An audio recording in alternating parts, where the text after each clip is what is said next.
Praise the lord. Good morning. ప్రభువైన యేసుక్రీస్తు శుభనామంలో మీ అందరికీ వందనములు. Wish you happy good friday. Good friday importance మనందరికీ బాగా తెలుసు దేవుడి బిడ్డలుగా. కానీ ఇంకా చాలామంది అన్యజనులు ఉంటారు. మరి వాళ్ళు అనుకుంటారు, ఇదేం గుడ్ ఫ్రైడే అండి, దేవుడు చనిపోతే వాళ్ళ దేవుడు అంతగా హింసించబడితే వీరెందుకు విష్ చేసుకుంటున్నారు, గుడ్ ఫ్రైడే అని చెప్పుకుంటున్నారని చాలామంది ఆలోచిస్తూ ఉంటారు. నిజమే కదా. లోకంలో ఎవరైనా మరణిస్తే ఆ కుటుంబం అంతా ఎంత దుఃఖంగా ఉంటుంది, ఆ కుటుంబం అంతా కూడా ఎంతో బాధతో వేదనతో నిండిపోయి ఉంటుంది.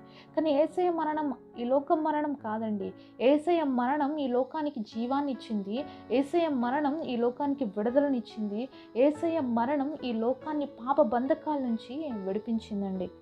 అందుకే గుడ్ ఫ్రైడే అంటారు, శుభ శుక్రవారం. ఇది మనందరికీ శుభము, అలాగే మనందరికీ కూడా ఒక గుడ్ని ప్రారంభించేది కాబట్టి, మనందరి జీవితాల్లో ఒక గొప్ప అద్భుతమైనటువంటి కార్యం జరిగించింది కాబట్టేనండి ఈ డేని గుడ్ ఫ్రైడేగా చెప్పుకుంటున్నాము. కాబట్టి ఈరోజు ఏదో బాధపడుతూ ఏడు చేసుకుంటూ కూర్చునే రోజు కాదండి. ఇది మన జీవితంలో ఒక సెలబ్రేషన్ అని చెప్పాలి. ఎందుకంటే మనందరం కూడా పరిశుద్ధులుగా మార్చబడ్డాం. పరలోక రాజ్యానికి మనందరికీ కూడా మార్గం తెరవబడిందంటే అది యేసయ్య మరణ పునరుద్ధానం వల్ల. చిన్న ప్రార్థన చేసుకుందాం. పరిశుద్ధుడైన తండ్రి, ఈ యొక్క శుభ శుక్రవారం దినమున మేమందరం కూడా నీ సన్నిధిలో ఉంటుండగా మా అందరితో మాట్లాడండి, మమ్మల్ని బలపరచమని యేసు నామమున ప్రార్థిస్తున్నాం తండ్రి. ఆమేన్. ఈరోజు దేవుని వాగ్దానము తీతు పత్రిక 2వ అధ్యాయం 14వ వచనం. తన సొత్తుగా చేసుకున్నటకు తన్ను తానే మన కొరకు అర్పించుకొనెను. Titus chapter 2 verse 14, who gave himself for us that he might redeem us from all iniquity. ఎంత అద్భుతమైన వాగ్దానం కదండి. ఈరోజు దేవుడు నిన్ను నన్ను తన సొత్తుగా చేసుకోవడం కోసమేనండి తన్ను తానుగా మన కొరకు అర్పించుకున్నాడు. ఎవరు అర్పించుకున్నారు? తనకు తానుగానే అర్పించుకున్నాడండి. యేసయ్యని ఎవరో బలి ఇవ్వలేదు. యేసయ్య అంతకే ఆయనే మన కొరకు అర్పించుకున్నాడు. యేసయ్య పరిశుద్ధమైనటువంటి దేవుని గొర్రెపిల్ల అండి. అందుకే ఈ యొక్క గొర్రెపిల్ల రక్తము ద్వారా మనందరి పాపాలకి విమోచన కలిగింది.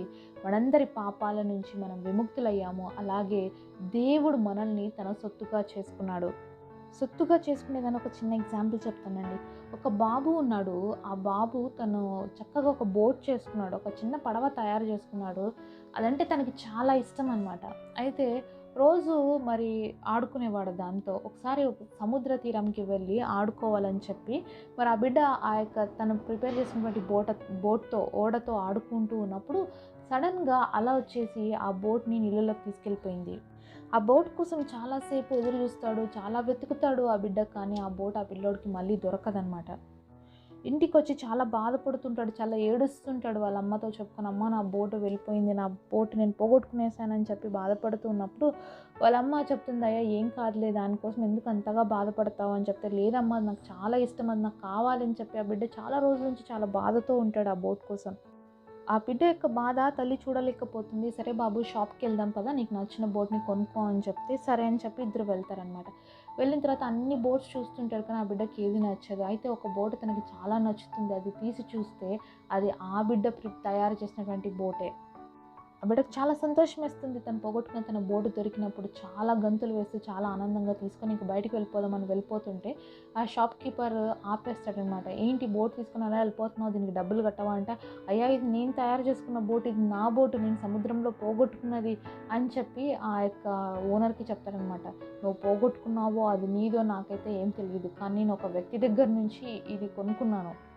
సో నువ్వు అంత డబ్బు కడితే తప్ప నేను ఈ బోట్ని నీకు తిరిగి ఇవ్వలేను అని చెప్పి అన్నప్పుడు ఆ బిడ్డ చాలా బాధపడతాడు. ఎలాగ డబ్బులు ఇవ్వాలి ఇప్పుడు అని చెప్పి మరి ఎంతో వేదన చెందుతూ మరి డబ్బుల్ని కలెక్ట్ చేస్తాడు. తీసుకొచ్చి ఆ డబ్బు చెల్లించి ఆ బోట్ని కొనుక్కుంటాడు. తనదే ఆ బోట్, కానీ అమ్మివేయబడింది. తిరిగి దానికోసం మూల్యం చెల్లించవలసి వచ్చింది ఆ బిడ్డకి. సేమ్ ఇదే జరిగిందండి. దేవుడు మన సృష్టికర్త, ఈ లోకంలో మనల్ని సృష్టించాడు. అయితే సృష్టికర్త అయినటువంటి దేవుడి చేతిలో నుంచి మనం దేవుడికి అవిధేయులై మన ఆదాము అవ్వలు దేవుడి దగ్గర నుంచి పక్కకు వెళ్ళిపోయారు. అలాగే వారి సంతతిగా మనం అందరం కూడా పాపంలోకి వచ్చేసాము. అయితే మన పాప జీవితంలో నుంచి విడిపించబడడానికి సాతాను మనలందరినీ కూడా తన కబంది హస్తాల్లోకి తీసేసుకున్నాడండి. ఆ సాతాను ఉచ్చులో నుంచి, ఆ సాతాను చెరలో నుంచి విడిపించడానికే దేవుడు తన ప్రాణాన్ని మన కోసము చెల్లించాల్సి వచ్చింది. దేవుడు కూడా మూల్యం చెల్లించి దేవుడు తన విలువైనటువంటి ప్రాణాన్ని మన కొరకు అర్పించి తను తానుగా మనల్ని తన సొత్తుగా చేసుకున్నాడు. ఏ విధంగా ఆ బిడ్డ దగ్గర ఉన్న డబ్బులంతా ఇచ్చి ఆ పడవను కొనుక్కున్నాడో, అలాగే యేసయ్య తన్ను తానే మన కోసం అప్పగించుకొని మనల్ని విలువ పెట్టి తన రక్తంతో కొనుక్కున్నాడు. కాబట్టి ఈరోజు మనము యేసయ్య సొత్తుగా మార్చబడ్డామండి. కాబట్టి ఈరోజు మనం విలువ పెట్టి కొనబడినటువంటి వారమండి. దేవుడు మన కోసం విలువను కట్టాడు, మూల్యాన్ని చెల్లించాడు, తన బిడ్డలుగా మనల్ని చేసుకున్నారు. మనం మన సొత్తు కాదండి, మనం ఆయన సొత్తు. ఎప్పుడైతే ఆ చిన్న పిల్లవాడి యొక్క బోటు మరి ఆ యొక్క షాప్లోకి వెళ్ళిందో, ఏదో ఒక అద్దాల మధ్యలో, ఏదో ఒక గాజు మధ్యలో ఉంచబడి ఉంటుంది ఆకర్షణీయంగా చూడడానికి.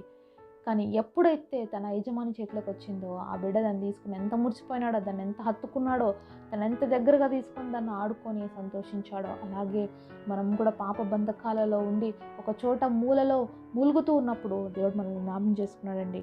మరి ఆయన చెల్లించినటువంటి క్రయధనం ద్వారా మన పాపంలో నుంచి మనకి విముక్తి కలిగినప్పుడు, తిరిగి ఆయన చేతుల్లోకి వచ్చినప్పుడు, తప్పిపోయిన గొర్రెపిల్ల దొరికినప్పుడు ఆ యొక్క గొర్రెల కాపరి ఎంత సంతోషించాడో, అంతకంటే రెట్టింపైనటువంటి ఆనందంతో మనల్ని తన చేతుల్లో తీసుకొని దేవుడు మనల్ని చూసి ఎంతో ఆనందించాడండి, ఎంతో మురిసిపోయాడు కూడా. మన జీవితాల్లో అనేకమైన గుడ్ ఫ్రైడేస్ పోయినాయండి. ఇప్పటికే చాలా సంవత్సరాల నుంచి మరి సెలబ్రేట్ చేసుకుంటూనే ఉన్నాం. ప్రతి ఇయర్ గుడ్ ఫ్రైడే వస్తుంది.